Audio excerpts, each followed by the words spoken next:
The sun bled crimson across the Wyoming sky, painting the jagged peaks of the Teton Range like a wound that wouldn't heal. Gideon Holt stood on the porch of his small wooden church, the wind tugging at his black frock coat, carrying the scent of sagebrush and distant rain. His hands, calloused from years of splitting wood and turning the pages of his worn Bible, gripped the railing. He was 28, but the weight of his calling made him feel older, as if the Almighty had pressed an extra decade onto his shoulders. The town of Bitter Creek sprawled below, a scattering of clapboard buildings and saloons, where men drowned their sins in whiskey and women whispered secrets behind gloved hands. Gideon's church sat on the edge of it all, a solitary beacon, its steeple piercing the dusk like a prayer. He was about to turn inside when he saw her, a lone figure stumbling across the open plain, her shadow long and wavering. She wore a tattered gray cloak, the hood pulled low, but the wind betrayed her, whipping it back to reveal a cascade of auburn hair. She moved with purpose, though her steps faltered, as if each one cost her something dear. Gideon's first thought was to call out to warn her of the wolves that prowled these hills at night, but something held him back. There was a quiet defiance in her stride, like a deer that knows it's being hunted but refuses to bolt. As she drew closer, he saw the blood. It stained her hands, her cloak, even the hem of her dress, dark and glistening in the fading light. His heart thudded, not from fear, but from a sudden, unshakable certainty that this moment would change everything. "Ma'am," he called, stepping off the porch, his boots crunching on the dry earth. "You're hurt. Let me help you." She stopped, her head lifting slowly. Her eyes, green as the first leaves of spring, met his, and for a moment, the world stilled. There was no fear in her gaze, only a weary resolve, as if she'd seen too much to be startled by a preacher's kindness. "I'm not hurt," she said, her voice low and steady, though it carried the faintest tremble. "The blood ain't mine." Gideon froze, his hand halfway to her. The words hung between them, heavy as the storm clouds rolling in from the north. "Whose is it then?" he asked, his tone gentle but firm, the way he spoke to sinners who came to him seeking absolution. She didn't answer right away. Instead, she pulled the cloak tighter around her shoulders, as if it could shield her from his question. "I need shelter," she said finally. "Just for tonight. I'll be gone by dawn." He studied her, taking in the dirt smudged on her cheek, the way her fingers clutched the edge of her cloak, like it was the last thread of her dignity. The Bible in his coat pocket felt heavier, its verses whispering warnings about strangers and temptation. But he was a man of God, and what kind of preacher turned away a soul in need?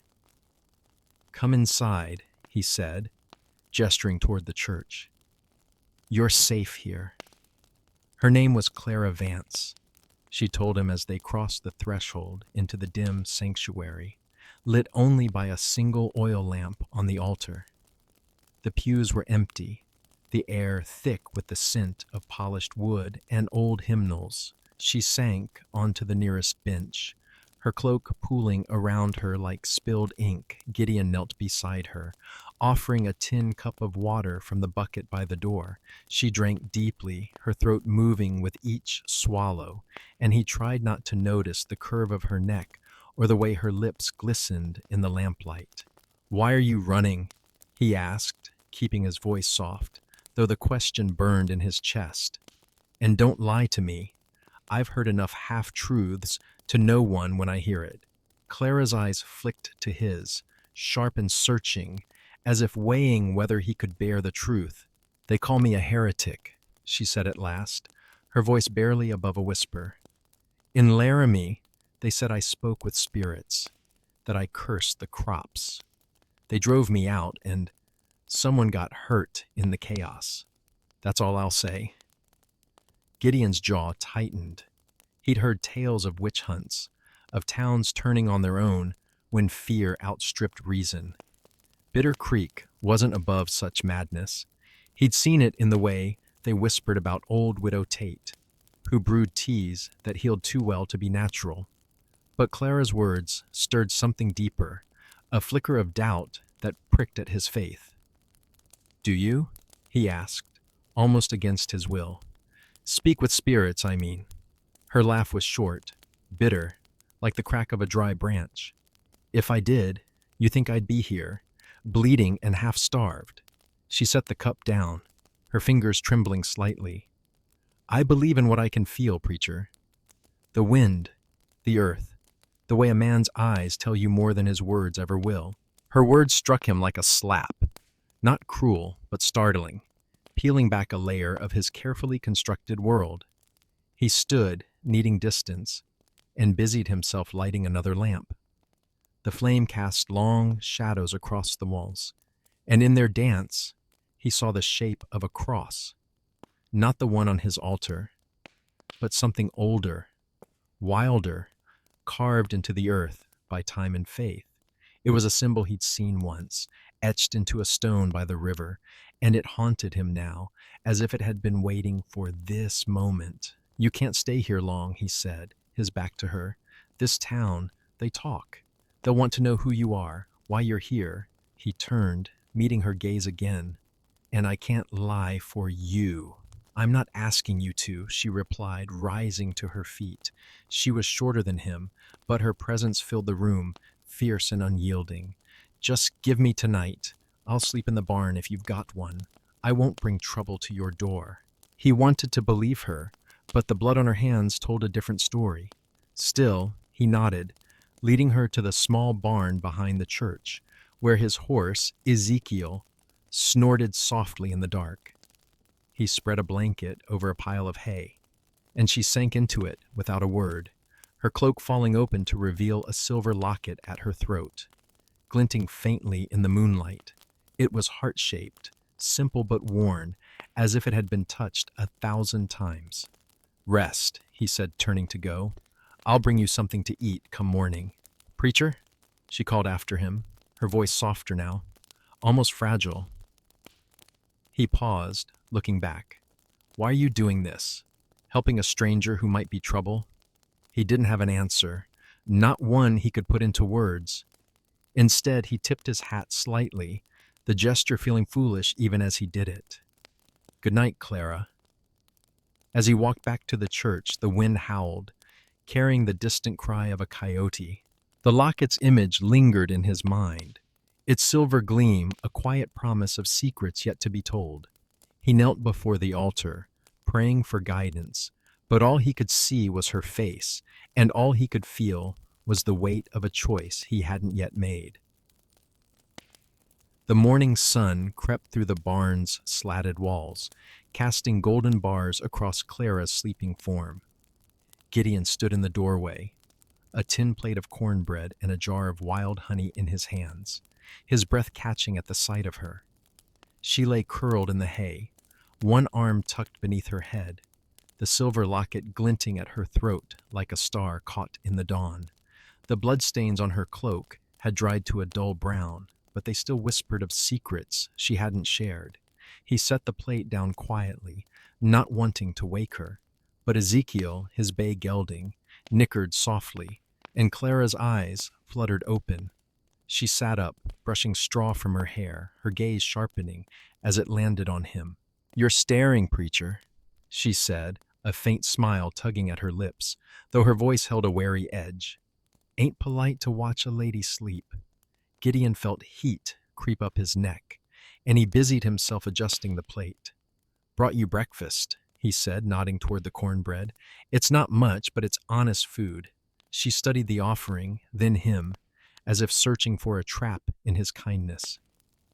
"Honest food from an honest man," she murmured, breaking off a piece of cornbread and dipping it into the honey. She ate slowly, her movements deliberate, and Gideon couldn't help but notice the grace in her hands, despite the dirt and blood still caked under her nails. The barn smelled of hay and leather, but there was something else now, a faint scent of lavender, clinging to her like a memory. He leaned against the barn door, crossing his arms. You said you'd be gone by dawn. Sun's up, Clara. What's your plan? She paused mid-bite, her green eyes flicking to the horizon beyond the open door. I don't have one, she admitted, her voice softer now, almost vulnerable.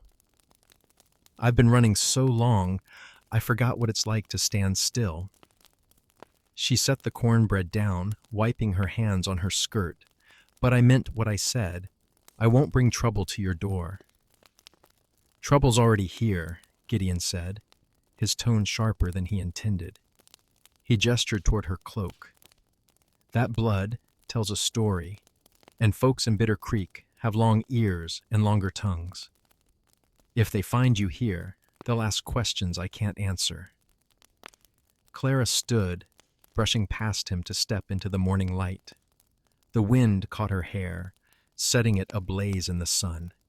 And for a moment, she looked like something out of a dream. A wild, untamed thing that didn't belong in his quiet world. Then I'll go, she said, turning to face him. But not before I wash this blood off. You got a creek nearby? He nodded, pointing toward a narrow path that wound through the sagebrush. Quarter-mile that way. Water's cold, but it's clean. He hesitated, then added, I'll keep watch. Make sure no one bothers you. Her brow arched, a spark of amusement in her eyes. You gonna stand guard while I bathe, preacher? That's a new kind of sermon. He flushed again, cursing his fair skin for betraying him. I'll stay out of sight, he muttered, turning away. Just be quick.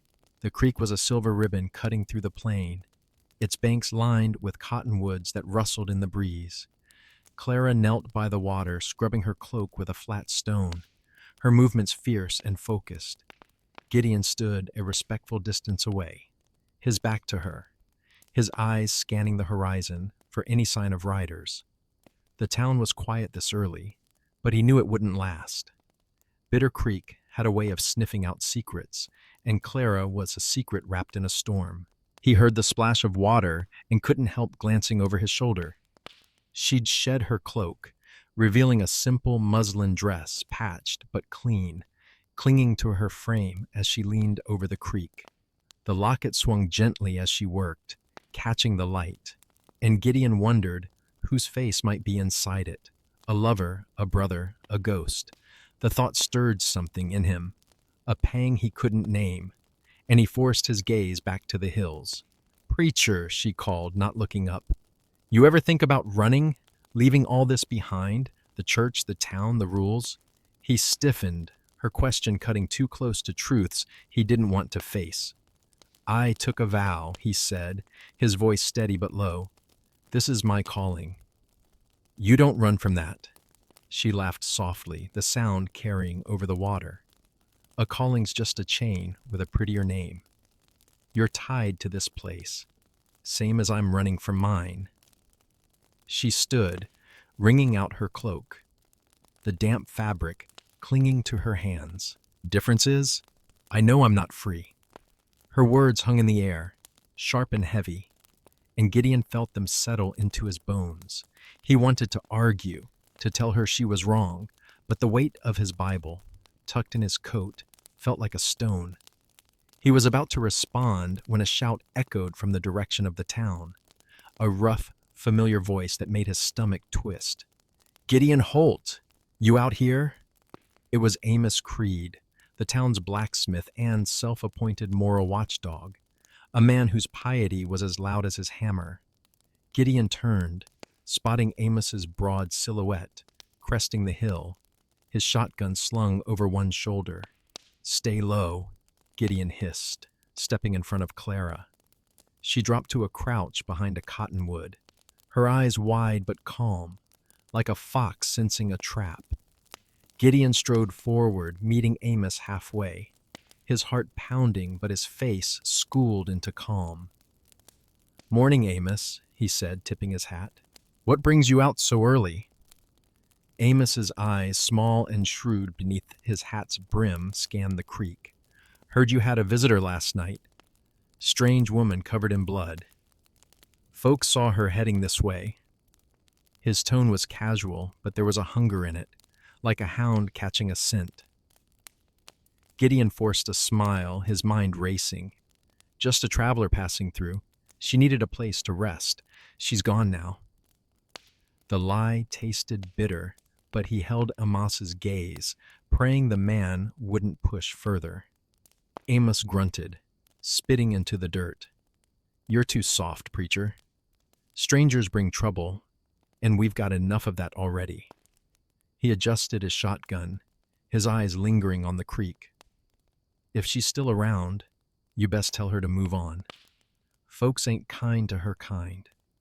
"Her kind?" Gideon asked, his voice tightening despite himself. "Heretics," Amos said, the word dripping with venom. "Heard she's one of them Laramie witches. You watch yourself, Gideon. God don't take kindly to those who harbor sinners." Gideon nodded. His jaw clenched and watched as Amos turned back toward town, his boots kicking up dust. When he was sure the blacksmith was gone, he returned to the creek, where Clara stood, her cloak dripping in her hands. "You heard him," she said, her voice flat. "I'm trouble." "You're not a witch," he said, more forcefully than he meant. "And I'm not afraid of Amos Creed." She stepped closer, her eyes searching his, the locket gleaming between them. "You should be," she whispered. "Not of him, but of what happens when a man like you starts questioning his chains." The air between them crackled, charged with something unspoken, and Gideon felt the pull of her words, her presence, like a tide drawing him out to sea. He wanted to reach for her, to steady himself against the storm she'd brought into his life, but his hands stayed at his sides, bound by vows he wasn't sure he still believed in. The weight of Clara's words lingered in the air, as if the wind itself had paused to listen. Gideon stood frozen, her gaze pinning him like a moth to a board, the silver locket at her throat, catching the sunlight in a way that felt like a warning. He opened his mouth to speak, to argue, to pull himself back to the solid ground of his faith, but a sharp crack split the silence, a gunshot echoing across the plain. Clara's eyes widened, and before Gideon could react, she grabbed his arm, yanking him down behind the cottonwood. "Get down," she hissed, her voice low but urgent. The damp cloak in her hands fell to the ground, forgotten, as she peered through the branches. Gideon's heart slammed against his ribs, his senses sharpening. The creek's gentle ripple was drowned out by the pounding of hooves, growing louder, closer. He risked a glance and saw them, 3 riders cresting the hill, their silhouettes stark against the morning sky. The lead man wore a wide-brimmed hat, a rifle slung across his back, and Gideon recognized him instantly. Roy Dalton, a cattleman with a temper as quick as his trigger finger. "They're from Laramie," Clara whispered, her breath warm against his ear. "They've been tracking me since I left." Her hand tightened on his arm, her nails digging into his sleeve. "You need to go, preacher. Now." "I'm not leaving you," Gideon said, his voice steady despite the fear coiling in his gut. He didn't know why he said it, only that the thought of abandoning her to those men felt like a betrayal of something deeper than his vows. He pulled her closer to the tree, shielding her with his body as the riders slowed, their horses snorting and pawing the earth. "Clara Vance," Roy's voice boomed, rough as gravel. "We know you're out here. Show yourself or we'll burn every barn from here to Bitter Creek." His companions fanned out, their rifles glinting in the sun, their eyes scanning the landscape with predatory focus. Clara's breath hitched, and Gideon felt her tremble, though her face remained fierce, unyielding. "They'll kill you if they find me here," she said, her voice barely audible. "You don't know what they are capable of." "I've got a pretty good idea," Gideon muttered, his mind racing. The church was too far to reach without being seen, and the barn offered no cover. The creek was their only chance, its banks deep enough to hide them if they could move without drawing attention. He gestured toward the water, his eyes locked on hers. "We crawl, stay low, follow me." She nodded, and they dropped to their bellies, inching along the muddy bank, the cold water seeping through Gideon's coat. The cottonwoods provided sparse cover, their leaves rustling as the wind picked up, masking the sound of their movement.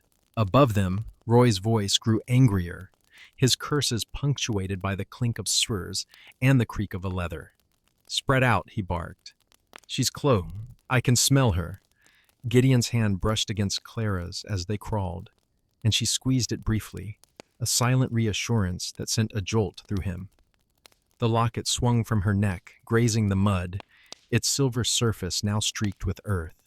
It was a symbol of something, her past, her pain, and Gideon felt its weight as if it hung around his own heart. They reached a bend in the creek where the bank deepened, and he pulled her into the shadow of an overhanging root, their bodies pressed close in the damp earth. For a moment they were still, their breaths mingling, the world reduced to the thud of their hearts and the distant shouts of the riders. Clara's eyes met his, and in them he saw not fear, but a fierce determination, a fire that burned brighter than the danger closing in. "You're a fool, preacher," she whispered, but there was no venom in it, only a strange, quiet awe. Before he could respond, a new sound cut through the tension, a low, guttural growl from the brush nearby. Gideon's blood ran cold. Wolves. The plains were thick with them, and the scent of Clara's bloodied cloak must have drawn them. He turned his head slowly, spotting a pair of amber eyes glowing in the undergrowth, then another. 3 wolves, lean and hungry, their hackles raised as they stalked closer. Clara saw them too, her body tensing against his. "Don't move," she breathed, her voice steady despite the danger. But the wolves weren't watching them. They were focused on the riders, who had dismounted and were trudging through the sagebrush, oblivious to the new threat. Roy's voice carried over the wind, cursing Clara's name, and the wolves' ears twitched, their bodies low and ready to spring.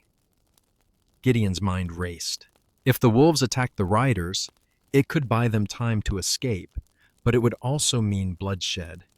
More blood on Clara's trail, more questions he couldn't answer. He glanced at her, and in that moment, he saw something shift in her expression, a flicker of decision. She reached for the locket, her fingers brushing its muddy surface, and whispered something under her breath, a prayer, a curse he couldn't tell.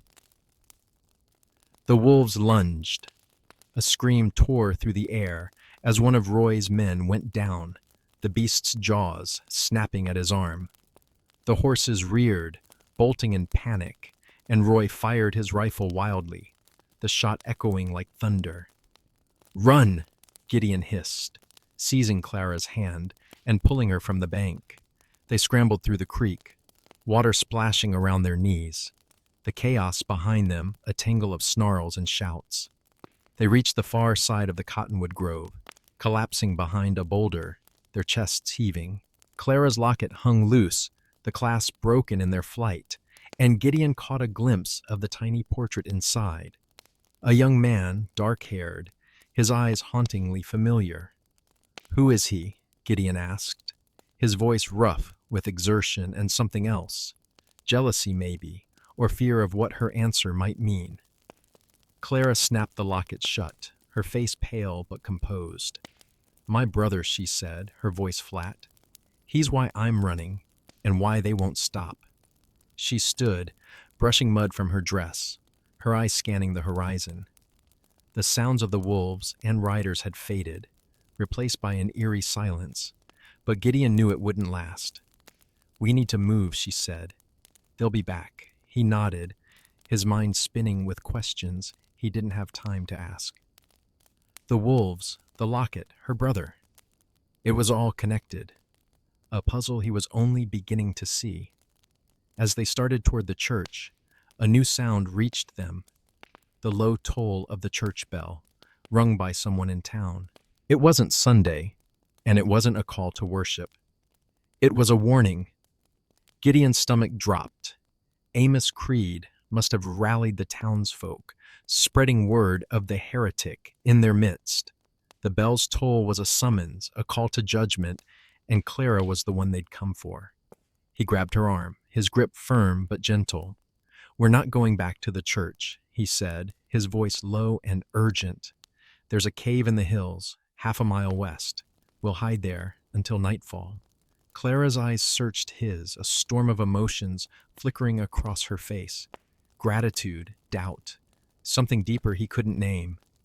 "You're risking everything," she said, her voice barely a whisper. Why? He didn't answer, because he didn't know. All he knew was the Locket's gleam, the fire in her eyes, and the truth that was unraveling his world with every step they took. The cave was a jagged maw in the hillside, its entrance half hidden by a tangle of sagebrush and twisted juniper. Gideon led Clara through the narrow opening, the air inside cool and damp, smelling of earth and ancient stone. The distant toll of the church bell still echoed in his ears, each clang a reminder of the town's growing suspicion, a noose tightening around them both. Clara's damp dress clung to her frame, the mud-streaked fabric outlining her form in a way that made Gideon avert his eyes, his cheeks burning despite the cave's chill. He fumbled with a match, striking it against the rough wall, and the tiny flame cast flickering shadows that danced like ghosts across the stone. Clara sank onto a flat rock, her breath still uneven from their flight. The locket hung open now, its broken clasp glinting faintly, the portrait of her brother staring out like a silent accusation. "You didn't have to do this," she said, her voice low, almost lost in the cave's echo. "Hiding me, lying to that blacksmith, running from those men. You're throwing away everything you've built." Gideon set the match in a crevice, its light barely reaching her face. "I'm not throwing anything away," he said, though the words felt hollow. His vows, his church, his place in Bitter Creek. They were slipping through his fingers like sand, and he couldn't tell if it was her fault or his own. He crouched beside her, trying to focus on the practical. "We'll stay here till dark, then head north. There's a stagecoach stop in Jackson. You can catch a ride, start over somewhere new." Her laugh was sharp, cutting through the dimness. "Start over? Preacher, you think a woman like me gets to start over? I've got no money, no name that ain't cursed, and a trail of blood following me like a shadow." She leaned forward, her green eyes catching the matchlight, fierce and unyielding. "You don't know what you're tangled up in." "Then tell me," he said, his voice rising despite himself. "Who's your brother? Why are they hunting you? I'm risking my neck here, Clara, and I deserve to know why." She flinched at his tone, her fingers brushing the locket before snapping it shut. "His name was Ethan," she said finally, her voice softer now, raw. "He was a healer, like me. Not with teas or bandages, but something else. He could touch a wound and make it close, calm a fever with a word. People called it a gift till they didn't." She paused, her gaze distant. "Laramie turned on him when the crops failed, said he was unnatural, a devil's tool. They hanged him, Gideon, and I was there, too weak to stop it." The words hit him like a fist, stealing his breath. He wanted to reach for her, to offer comfort, but his hands stayed rooted to his sides, bound by the weight of her story and his own uncertainty. The cave seemed to shrink around them, the air thick with unspoken grief. "And the blood?" he asked, his voice gentler now. "On your cloak?" She looked away, her jaw tightening. "One of the men who came for me in Laramie. He got too close with a knife." "I didn't mean to." She stopped, her breath hitching. It was him or me.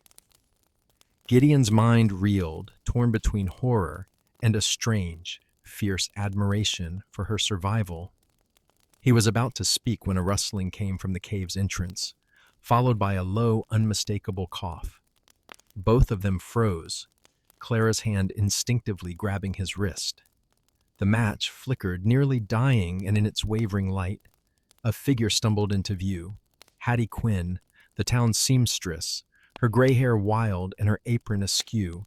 Gideon Holt! Hattie's voice was a mix of indignation and panic, her hands clutching a basket of mending. What in the Lord's name are you doing skulking in a cave like some outlaw?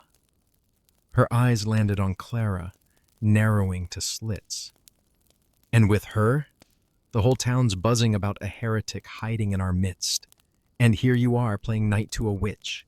Gideon scrambled to his feet, his heart lurching. Hattie, it's not what you think, he said, stepping between her and Clara, his hands raised in a calming gesture. She's no witch. She's just a woman in trouble, and I'm helping her, same as I'd help anyone. Hattie's snort was loud enough to echo off the cave walls. Helping, is it? You, a man of God, holed up in a cave with a blood-stained runaway? Oh, Amos Creed's gonna have a field day with this one. She set her basket down with a thud, her eyes darting to Clara's locket, then back to Gideon. You best start explaining, preacher, or I'll march right back and tell the whole town you've lost your senses. Clara stood, her chin lifting defiantly. Tell them what you want, ma'am. I've been called worse than witch. Her voice was steady, but Gideon saw the tremor in her hands. The way her fingers brushed the locket, as if drawing strength from it. Hattie's mouth opened, then closed, her outrage momentarily derailed by Clara's boldness. Well, I never, she huffed, but there was a flicker of curiosity in her eyes, and Gideon seized on it, desperate to keep her from running to Amos. Hattie, listen, he said, lowering his voice to the soothing tone he used in sermons. Clara's no danger to anyone. She's running from men who do her harm, and I'm doing what's right by sheltering her. You've got a good heart. Helped me mend my coat last winter, didn't you? I'm asking you to trust me now. Hattie's eyes softened, but only slightly. You're a fool, Gideon Holt, she said, wagging a finger. And you're lucky I'm out here gathering juniper for my dyes, or you'd be facing half the town by now. She glanced at Clara again, her expression softening further. You look half-starved, girl. Got any sense to eat what's offered? Clara blinked, clearly thrown by the shift. I ate this morning, she said, glancing at Gideon with a mix of amusement and suspicion. Your preacher's cornbread ain't half bad. Hattie chuckled, a sound like dry leaves rustling. Well, that's something, but you're still in a heap of trouble. She turned to Gideon, her tone brisk. I'll keep my mouth shut for now, but you'd best get her out of Bitter Creek before Amos gets wind of this. He's got a nose for scandal, and you are smelling mighty scandalous right now. Gideon nodded, relief washing over him, though the tension in his shoulders didn't ease. Thank you, Hattie. I owe you. You owe me a new needle, is what you owe me, she muttered, picking up her basket. Snapped mine on your fool coat last time. She turned to go, then paused, looking back at Clara. That locket's pretty. Family? Clara's hand flew to it, her face tightening. Yes, she said simply, and Hattie nodded, as if she understood more than she let on, before disappearing into the sunlight. The cave fell silent again, the match now burned to a stub. Gideon struck another, his hands unsteady. That was too close, he said, meeting Clara's gaze. We can't stay here long. Hattie's kind, but she's got a tongue that wags faster than a dog's tail. Clara's lips twitched, a hint of a smile breaking through her tension. You're not wrong about that. She stepped closer, her voice dropping. But you're still here, preacher. Still risking it all. Why? He didn't answer. Because the truth was a tangle he couldn't unravel, not yet. The locket's gleam, her brother's face, the fire in her eyes. It was all pulling him deeper into a storm he wasn't sure he could weather. The cave's shadows deepened as the second match sputtered, its frail light barely holding back the dark. Clara's question hung between them, unanswered, her eyes searching Gideon's with an intensity that made his pulse quicken. The air was heavy with the scent of damp stone and juniper, but beneath it he caught the faint trace of lavender again, clinging to her skin like a secret. Her closeness, the warmth of her breath in the confined space, stirred something in him, a longing he'd buried beneath years of sermons and solitude. He stepped back, his boot scraping against the cave floor, and struck another match, its flare a brief distraction from the heat rising in his chest. "We need to move soon," he said, his voice rougher than he intended. "Hattie won't talk for now, but Amos and his kind won't wait long. They'll come looking." He busied himself checking the cave's entrance, peering through the sagebrush for any sign of movement, but the plain was still. The only sound, the distant rustle of cottonwoods. Clara didn't respond right away. She sat back on the flat rock, her hands resting in her lap, the locket's broken clasp catching the matchlight. "You didn't answer me," she said softly, her voice carrying a challenge wrapped in velvet. "Why are you still here, Gideon? A preacher doesn't throw his life away for a stranger unless there's something he wants." He turned, the match burning low between his fingers. Her words cut through his defenses, exposing a truth he hadn't dared name. "I don't want anything," he said, but the lie tasted bitter, and her faint smile told him she knew it. She rose, stepping closer, her dress brushing against the cave wall, the fabric still damp from the creek and clinging to her in a way that made his throat tighten. "Don't you?" she asked, her voice low, almost a whisper. She stopped just inches from him, close enough that he could feel the warmth radiating from her, could see the faint freckles dusting her collarbone, where the dress dipped low. The locket hung between them, its silver surface marred with mud, a silent witness to their shared secrets. "You're not just a preacher, Gideon. I see it in your eyes.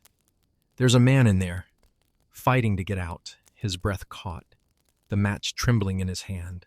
He wanted to deny it, to cling to the vows that had defined him, but her presence was a tide, pulling him under.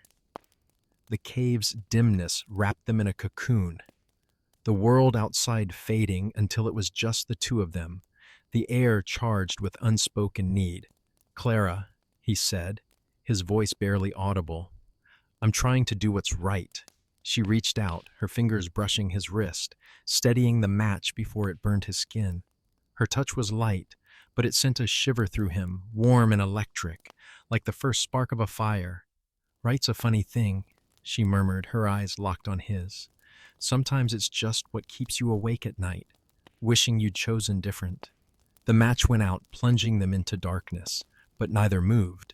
He could hear her breathing, feel the faint brush of her fingers, still on his wrist, and for a moment, he let himself imagine what it would be like to give in, to close the distance, to feel her against him, to let the world burn for one stolen moment. His hand found hers in the dark, their fingers intertwining, and she didn't pull away.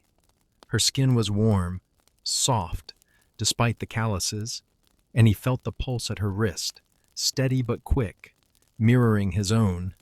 "Clara," he said again, his voice a low rumble, This ain't right." But even as he swung, he stepped closer, drawn by the heat of her, the scent of lavender and earth, the pull of something he couldn't name. Her breath hitched, and he felt her lean in, her forehead brushing his chest, a silent surrender that made his heart ache. "It's right if we say it is," she whispered, her voice trembling with something that wasn't fear. Her hand slid up his arm, resting lightly on his shoulder, and he felt the weight of his coat, his vows, his calling, all falling away under her touch. He tilted his head, his lips brushing her hair, the strands soft against his skin. And for a moment, they stood there, poised on the edge of something forbidden, something sacred. But the moment shattered, a low rumble echoed outside, not thunder but the thud of hooves. too many, too close. Gideon pulled back, his hand dropping hers as if burned, the spell broken by the threat of the world beyond the cave. "They're coming," he said, his voice sharp with urgency. He struck another match, the light revealing Clara's face, flushed, her eyes wide with a mix of longing and alarm. She nodded, stepping back, her fingers brushing the locket as if grounding herself. "We need to go deeper," she said, her voice steady despite the chaos closing in. "There's got to be a way through this cave, somewhere they can't follow." Gideon hesitated, the memory of her touch still burning in his veins, but the sound of hooves grew louder, accompanied by voices now, Amos Creed's among them, harsh and commanding. "This way," Gideon said, grabbing her hand again, the contact less intimate now, but no less charged. He led her deeper into the cave, the matchlight barely illuminating the uneven floor, the walls narrowing until they had to turn sideways to pass. The passage twisted, the air growing colder, heavier, as if the earth itself was pressing down on them. Clara's hand tightened in his, her breath quick but controlled. "You ever been this deep before?" she asked, a faint tease in her voice, as if trying to lighten the weight of their situation. "Never had a reason to," he said, managing a wry smile despite the fear clawing at him. "You're a bad influence, Clara Vance." She laughed softly, the sound echoing off the stone, and it was a lifeline in the dark, a reminder of why he was here, risking everything. The cave opened into a wider chamber, the ceiling lost in shadow, and Gideon held the match high, revealing a faint trickle of water running down one wall, pooling in a shallow basin. Beside it, carved into the stone, was that same cross-like symbol he'd seen by the river, a rough ancient shape, its lines worn but deliberate. Clara froze, her eyes locking on the carving. "That's his," she whispered, her voice barely audible. "Ethan's mark. He was here." Her fingers reached for the locket again, and Gideon saw the pain flicker across her face, raw and unguarded. Before he could ask what she meant, a shout echoed from the cave's entrance, closer now, the voices sharp with purpose. "They're in there!" Amos bellowed, his words carrying a zealot's certainty. "Bring the torches." Gideon's heart pounded, the match burning low in his hand. He looked at Clara, her face lit by the dying flame, and saw not just fear but defiance, a fire that matched his own. "We're not done yet," he said, his voice firm. "We keep moving." She nodded, her hand finding his again, and they plunged deeper into the dark. The locket's gleam and the ancient cross guiding them like stars in a night without end. The cave's darkness swallowed them, the air growing colder and denser with each step, as if the earth itself was reluctant to let them pass. Gideon's hand gripped Clara's, her fingers warm and steady despite the tremor he felt in her pulse. The match had long since burned out, leaving only the faint glow of the locket's silver and the memory of Ethan's carved cross to guide them. The distant shouts of Amos and his men echoed faintly, their torches casting fleeting shadows that flickered like specters on the cave walls. Gideon's heart pounded, not just from the pursuit, but from the moment in the chamber. The brush of Clara's touch, the pull of her closeness, the unspoken promise that had nearly undone him. He pushed the thought aside, focusing on the uneven stone beneath his boots, the need to keep moving, to keep her safe. Clara's breath was ragged but controlled, her steps sure despite the pitch-black passage.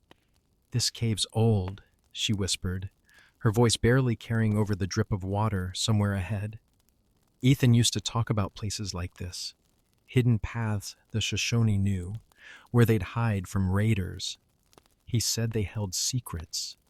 Her fingers brushed the locket again, a habit now, and Gideon wondered what secrets it held beyond the portrait of her brother.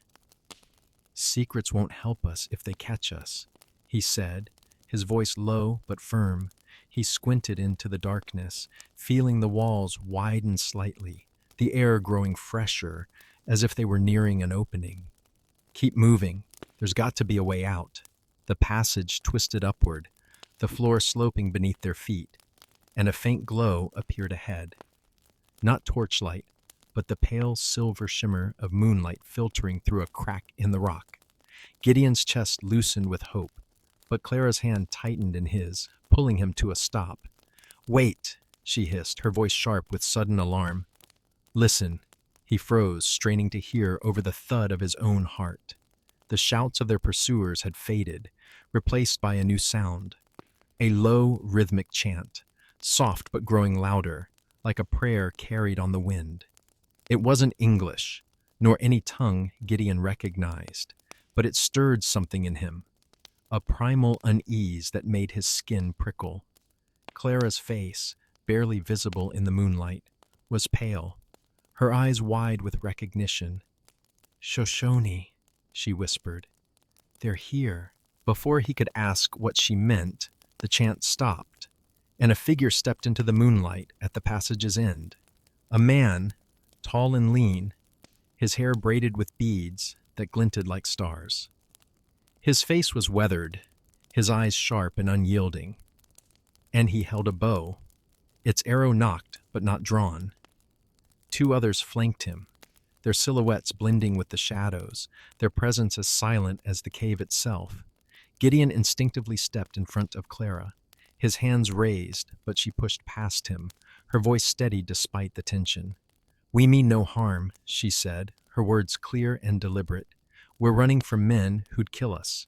This cave, we thought it was safe." The man studied her, his gaze lingering on the locket, then flicking to Gideon. "This is no place for you," he said, his English accented but precise. "These paths are sacred. You bring danger here." His eyes narrowed, and Gideon felt the weight of judgment, not just as a preacher, but as an intruder in a world he didn't understand.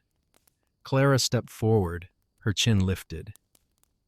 "I know this mark," she said, pointing to the faint outline of the cross-like symbol etched into the wall beside them. "My brother Ethan Vance carved it. He was a friend to your people, wasn't he? He learned from you, healed with you." The man's expression shifted, a flicker of surprise breaking his stoic mask. "Ethan Vance," he repeated, his voice softening. "The healer. He walked these paths, yes, but he is gone." His eyes returned to the locket, and Gideon saw a shadow pass over his face, a mix of grief and suspicion. "You are his blood. Why do you run?" Clara hesitated, her hand closing around the locket. "Because they fear what they don't understand," she said, her voice raw. "They killed him for it, and now they hunt me." The man lowered his bow slightly, but his companions remained tense, their hands on knives at their belts. "You bring their fear here," he said. "Their fire follows you." He gestured toward the passage behind them, where the faint glow of torches was growing brighter. Amos's voice, now audible, barking orders. Gideon's stomach twisted, but before he could speak, the man stepped closer, his eyes locking on Clara's locket. "That is no trinket," he said, his voice low and urgent. "It holds power, Ethan's power. You carry it, but you do not know it." Clara's hand froze, her eyes widening. "What do you mean?" she asked, but the man's gaze shifted to Gideon, as if weighing his worth. "You protect her," he said, not a question, but a statement. "But you do not know what you protect." The words hit Gideon like a blow, and he glanced at Clara, her face a mix of confusion and dawning realization. Before she could respond, the man reached out, swift as a hawk, and plucked the locket from her neck. Clara gasped, lunging for it, but he held it high, the moonlight catching its surface, revealing a faint engraving on the back. a smaller version of the cross-like symbol, its lines pulsing with an eerie, almost alive glow. "This is no mere keepsake," the man said, his voice reverent but edged with warning. Ethan bound his gift to it, his spirit. "It calls to those who seek it, and to those who fear it." He turned to Clara, his eyes fierce. "You are not just running from men. You carry his legacy, and they will never stop until it is destroyed." Gideon's mind reeled, the pieces of Clara's story snapping into place with a clarity that stole his breath. The locket wasn't just a memory of her brother.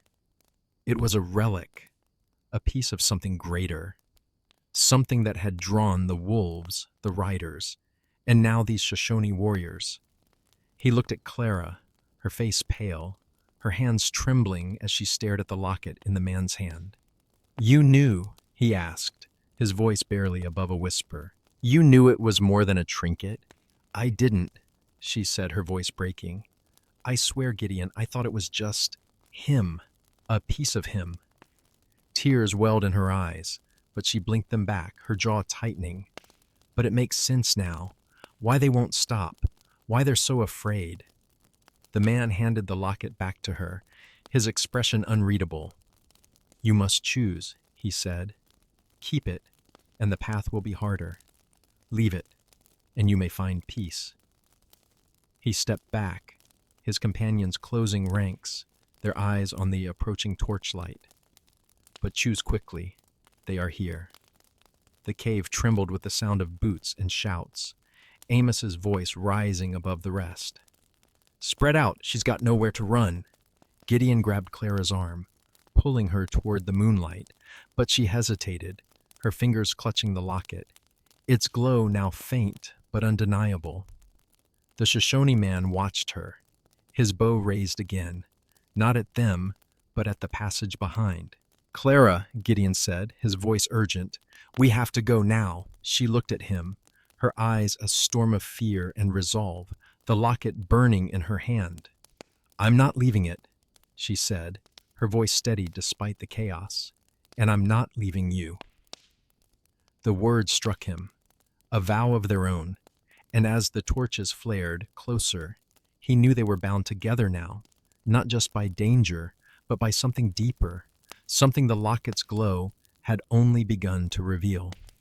The locket pulsed in Clara's hand, its faint glow casting eerie shadows across her face as the torchlight of Amos's men crept closer, painting the cave walls in flickering orange. Gideon's heart thundered, her words, "I'm not leaving you," ringing in his ears like a bell that wouldn't stop. The Shoshone warrior's gaze lingered on them, his bow still raised, his companions poised like statues in the moonlight. The air was thick with tension, the chant of the pursuers' boots and shouts growing louder, a storm about to break. Clara's eyes met Gideon's, fierce and unyielding, and in that moment he felt the weight of her choice, the locket's power, and the path they were now bound to walk together. "Move!" the warrior hissed, his voice cutting through the chaos. He gestured toward the moonlit crack in the cave wall, a narrow exit barely wide enough for one. "The path leads to the ridge. Go now, or their fire will consume you." His companions stepped aside, their knives glinting, but their eyes held no malice, only urgency.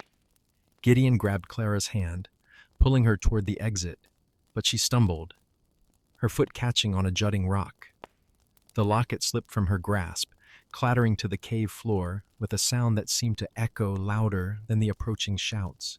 She lunged for it, her fingers grazing the silver just as a torch flared at the passage's mouth, revealing Amos Creed's hulking silhouette, his shotgun raised and his face twisted with righteous fury. "There you are, witch," Amos roared, his voice bouncing off the stone. "And you, preacher, consorting with the devil's own. Step away, or I'll send you both to judgment." Gideon's stomach lurched, but he stepped in front of Clara, shielding her as she snatched the locket and clutched it to her chest. "Amos, put the gun down," he said, his voice steady despite the fear clawing at him. "She's no witch, and you know it. This is madness." "Madness!" Amos spat, his eyes wild in the torchlight. "You're the one hiding a heretic, Gideon Holt. The town trusted you, and here you are, tangled up with her kind." Behind him, Roy Dalton and another man, Jasper Cole, the saloon keeper, crowded the passage, their faces grim, their hands on their weapons. Clara rose, her dress streaked with mud, the locket glowing faintly in her fist.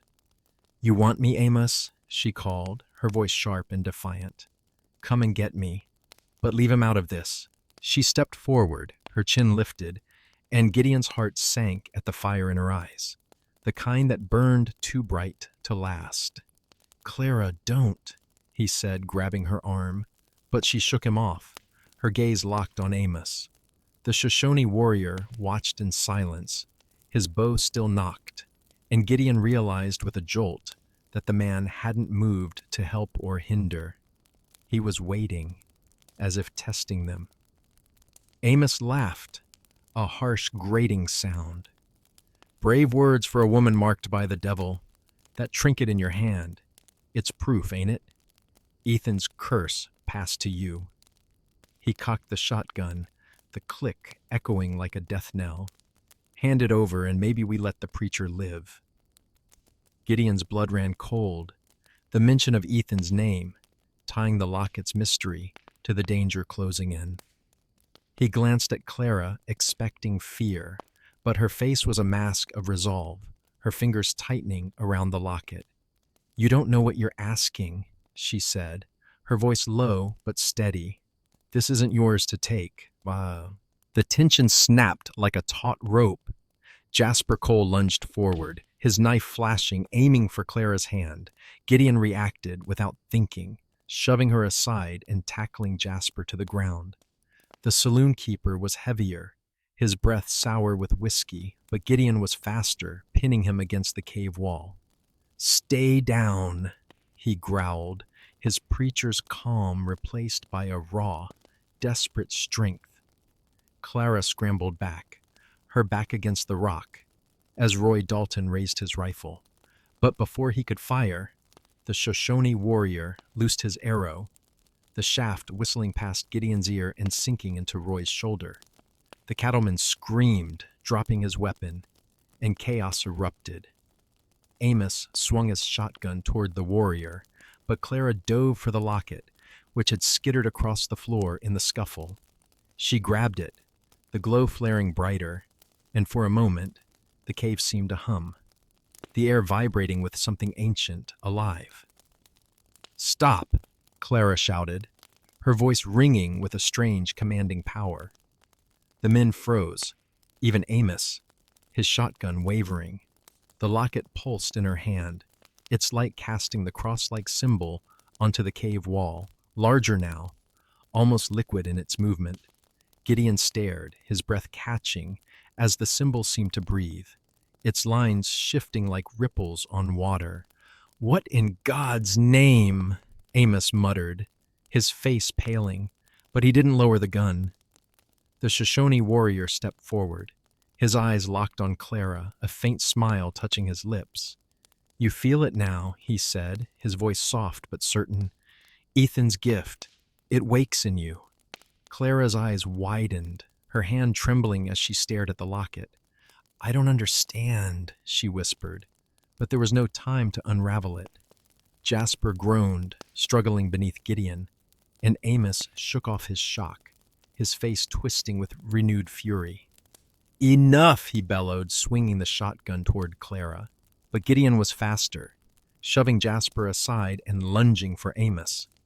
The two men collided, the shotgun firing wildly, the blast deafening in the confined space. Rock dust rained down, and Clara screamed, ducking as the shot ricocheted off the ceiling. In the chaos, the Shoshone warriors vanished into the shadows, their movements silent, leaving only the echo of their chant. Gideon wrestled almost to the ground, his hands scrabbling for the shotgun, but the blacksmith was strong, his fists swinging wildly. "You're damned, preacher," Amos spat, landing a blow to Gideon's jaw that sent him reeling. Clara grabbed a loose rock, her movement swift, and cracked it against Amos's shoulder, forcing him to drop the gun. "Run!"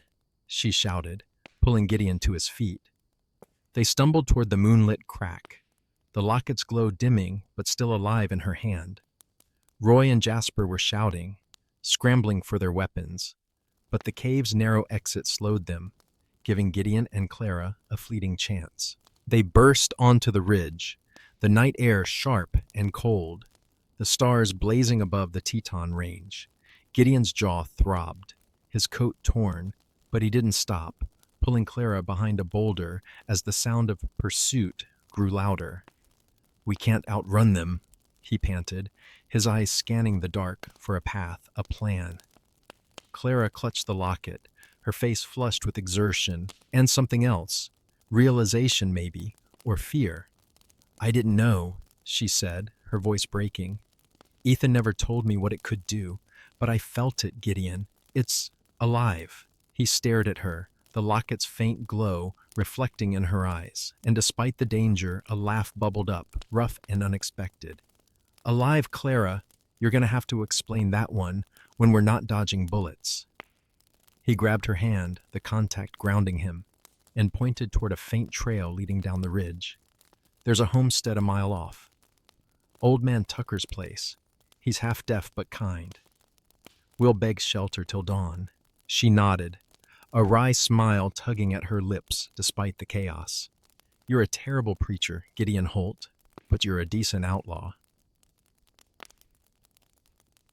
He grinned, the pain in his jaw forgotten, and they ran into the night, the locket's glow a beacon, the cross's shadow trailing them like a promise or a curse. The night air bit at their skin as Gideon and Clara stumbled down the rocky trail, the locket's faint glow pulsing in her hand like a heartbeat. The ridge was a jagged spine under the starlit sky, the Teton Range looming like silent sentinels, their peaks dusted with the first snow of autumn. Behind them, the shouts of Amos and his men faded into the wind, but the threat lingered, a shadow that refused to let go.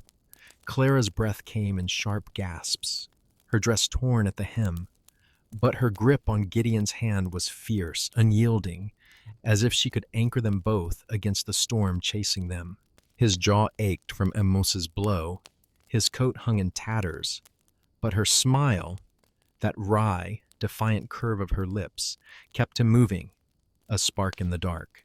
The trail dipped toward the plain, where Old Man Tucker's homestead sat, a low sod house half buried in the earth, its chimney trailing a thin wisp of smoke.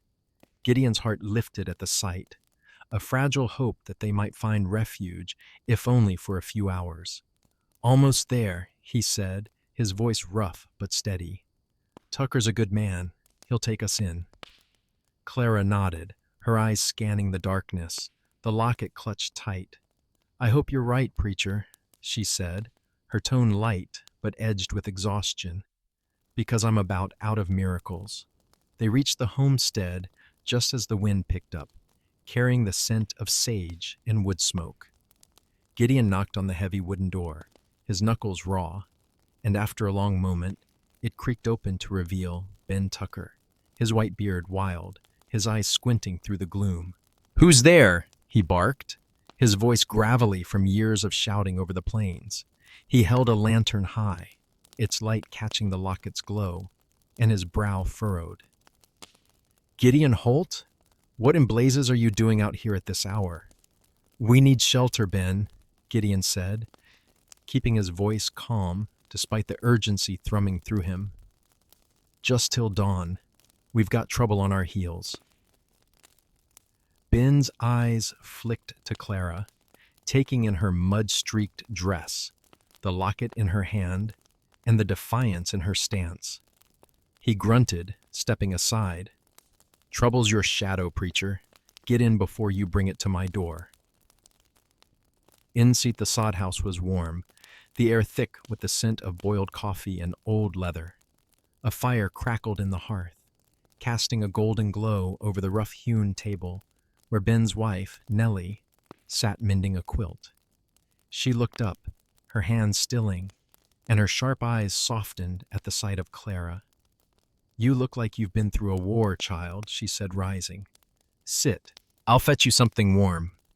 Clara hesitated, her fingers brushing the locket, but she sank into a chair, her shoulders slumping.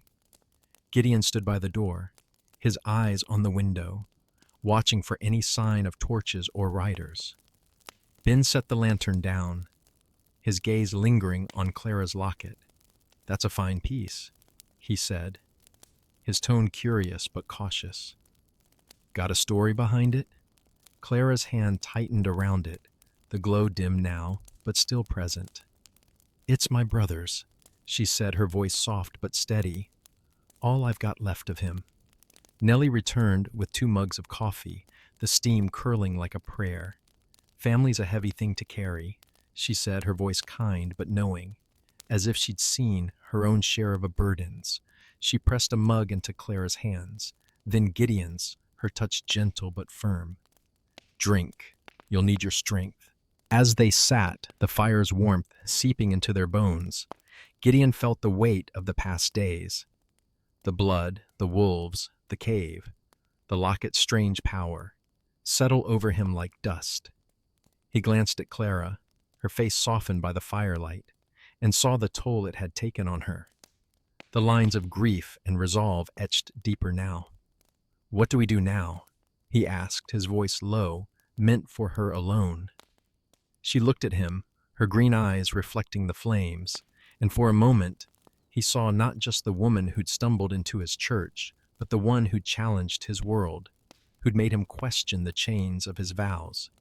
"We can't keep running," she said, her voice steady despite the weight of her words. "The locket, Ethan's gift. It's why they're after me. I didn't know what it was, but I felt it in the cave. It's alive, Gideon. It's tied to me now." He nodded, his mind flashing to the Shoshone warrior's words, the glowing cross on the cave wall.